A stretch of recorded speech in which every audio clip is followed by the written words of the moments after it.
going to try something a little bit different today, in which I am going to sit down and relax. I'm going to click to see if there's anyone here. There isn't. So I'm going to sit down, relax on the old writing chair, and we're going to have a chat about anxiety and publication. And this is not a fun chat. It's not fun to feel anxiety. I personally had panic attacks during my years as assistant professor, and it's not fun to have panic attacks at any time in your life. Okay? So the first thing that I want to share with everybody is that it is okay, it is understandable to feel anxiety, okay? It's normal to feel anxiety. And the reason we feel anxiety as researchers is that we can only work on so many papers, and each paper that we work on has a very high probability of being rejected. And that probability is independent, meaning that, one paper getting rejected or 5 papers getting rejected doesn't mean that paper number 6 is going to be accepted. It can be rejected as well, okay? So it's okay, it's normal to feel anxiety, and it is even, normal perhaps to have panic attacks, okay? I had a panic attack in 2010 because I needed 3 years to really learn how to write, and I knew I needed to give myself those 3 years. So that was, I finished my PhD beginning 2006, so that was 2009. And then, I knew that I wasn't going to get anything out by the time that my 10-year clock was up. I realized this at a conference in Chicago, and I had a panic attack. Okay, because, it was my job, it was my only job, I had no other job experience, it was scary. So it's okay, it's normal to feel anxiety, and it's not your fault, it's not because you're bad that you feel anxiety, okay? The reason you feel anxiety is because we are working in a broken system. We're working in a broken system. So, where we are producing things with a very high likelihood of failure, and we are running against the clock, okay? And I'm not even going to systems like, have a bunch of bodies in Danish system where have 3 years after your PhD for promotion. That's to me is like wild. That is the time it took me to submit my first paper. It's just like, Jesus Christ. So it's okay. And, and I have to say that I did find in time my own voice as a writer, but I still have anxiety until very recently, just because the way my pipeline worked, I basically, I need to have 3 publications every 5 years, and I'm director of research in my school, so it's, I should hit the publication targets, otherwise, I don't feel legitimate as a research director.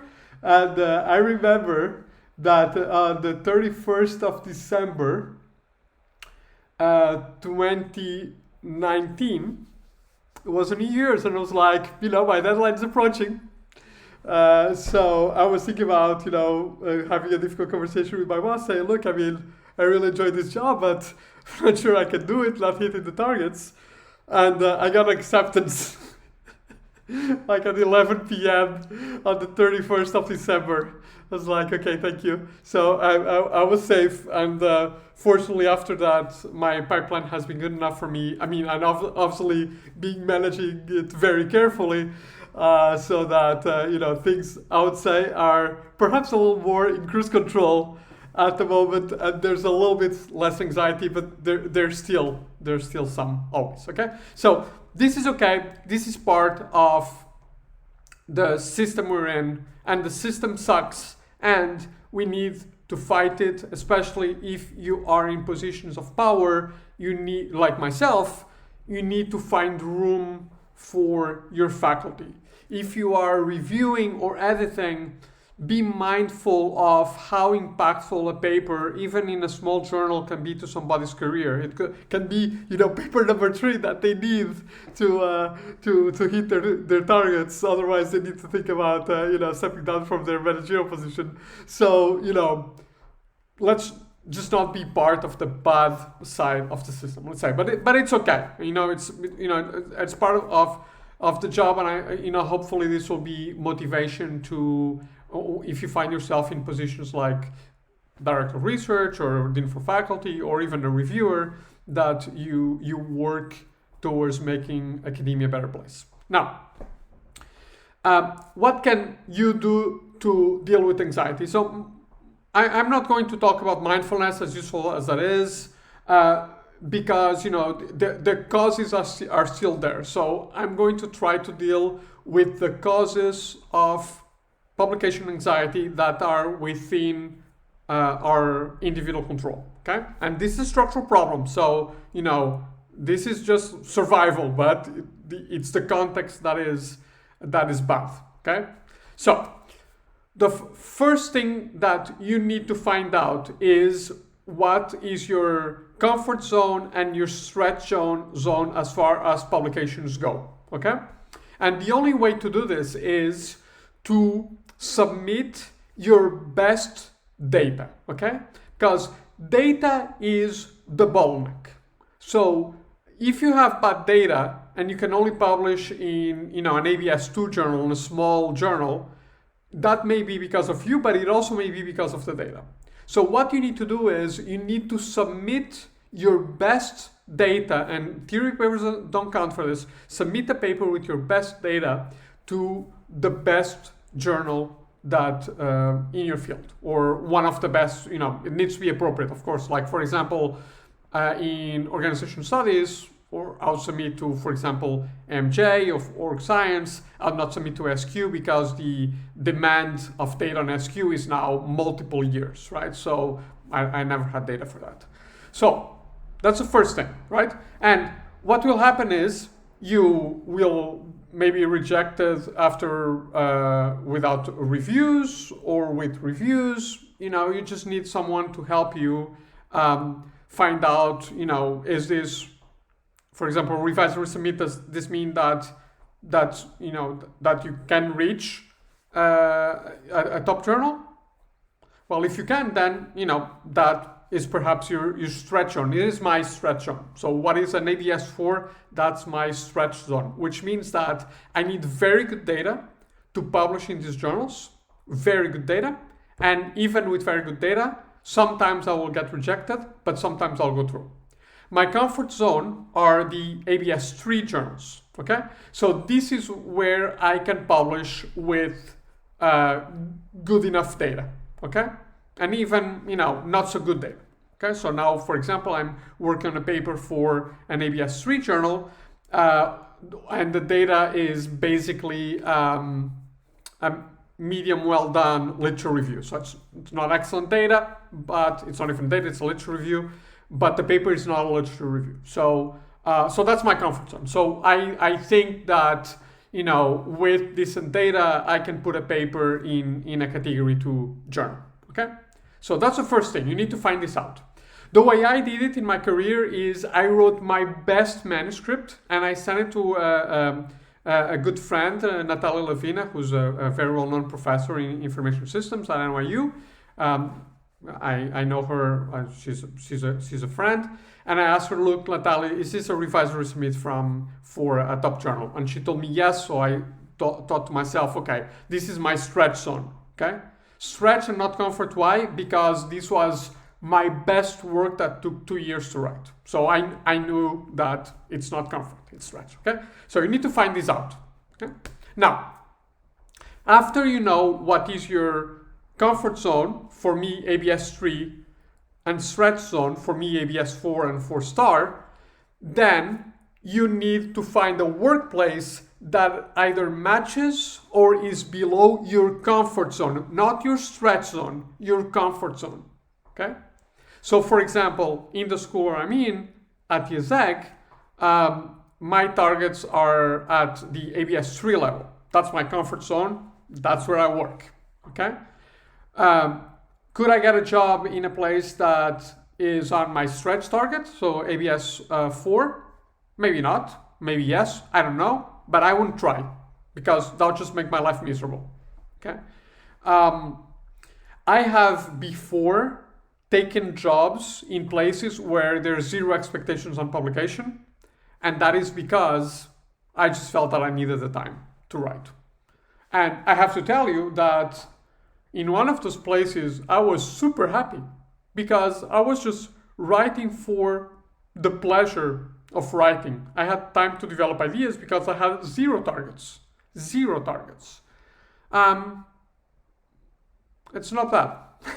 Having zero targets, I'll let you know. So, I've said this in some other videos. You may want to think about teaching schools as an opportunity. Okay?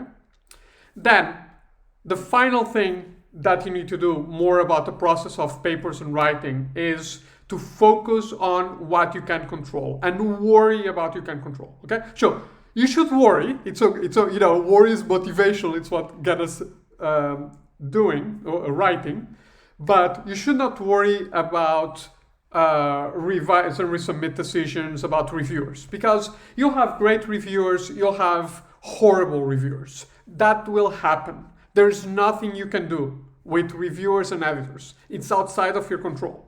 So you need to worry about what you can control.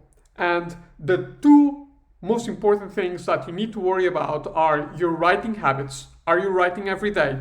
Are you pushing your paper every day? So either by writing or reading to write, not just reading, to procrastinate, reading to write, or are you editing? Okay? And your pipeline. What does your set of papers look like? What is the risk level? So you don't want to just have ABS 4-star, unless that is your comfort zone, of course. You want to have something lower, something below your comfort zone. So, that you don't really have to worry about the number of papers. You just need to focus on really getting those star hits, okay? But as you do that, you don't need to think, oh, I cannot submit a category 4-star because I will take many years to get published. So I need to put this very good data on a lower journal because I need something quick, okay? Focus on what you can control. Writing every day, even if it's just for 15 minutes, writing every day for an hour, for 30 minutes, for 2 hours, whatever, writing every day and making sure you manage the risk in your pipeline carefully. And what that means is that you should publish below what you think you can, okay? Not everything, but 1 or 2 papers. It's good advice, gives you the serenity to work on the harder papers, okay? So that's it, okay? That's what I have. That's what I have for you. Again, the 2 key takeaways for today's video is, or 3 key takeaways is, find your comfort zone. So what are the papers, what are the journals where you can publish with good data, and your stretch zone, what are the journals where you can publish with exceptional data.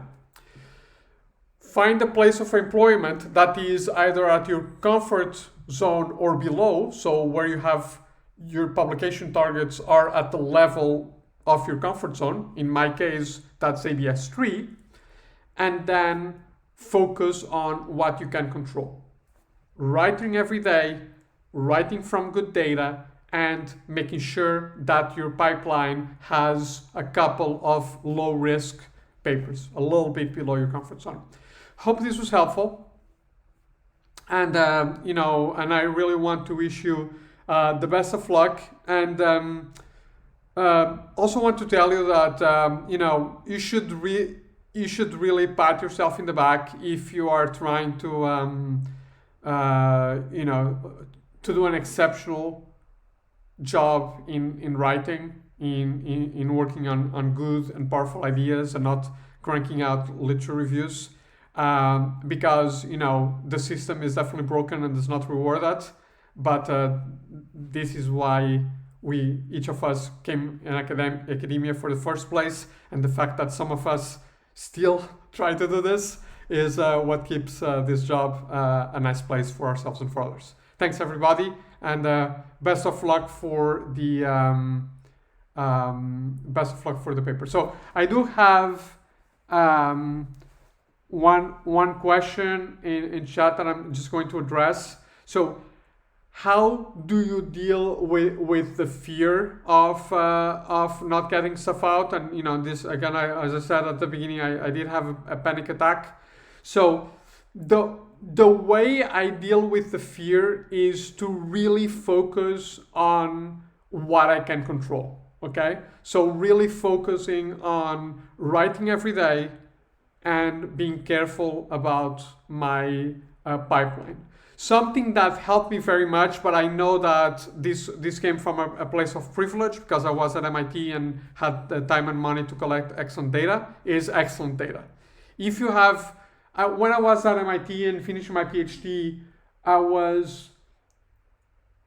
I felt that I couldn't really publish at a high level. I had serious questions about my abilities, but I did know that my data were exceptional, so I just needed to get out of the way of my exceptional data. So that's what helped me cope with fear. But fear, panic are very real feelings when we're doing our job. So thanks for the question. On that, thanks everybody. Thank you for the question. Thanks everybody, and good luck with everything. Bye bye.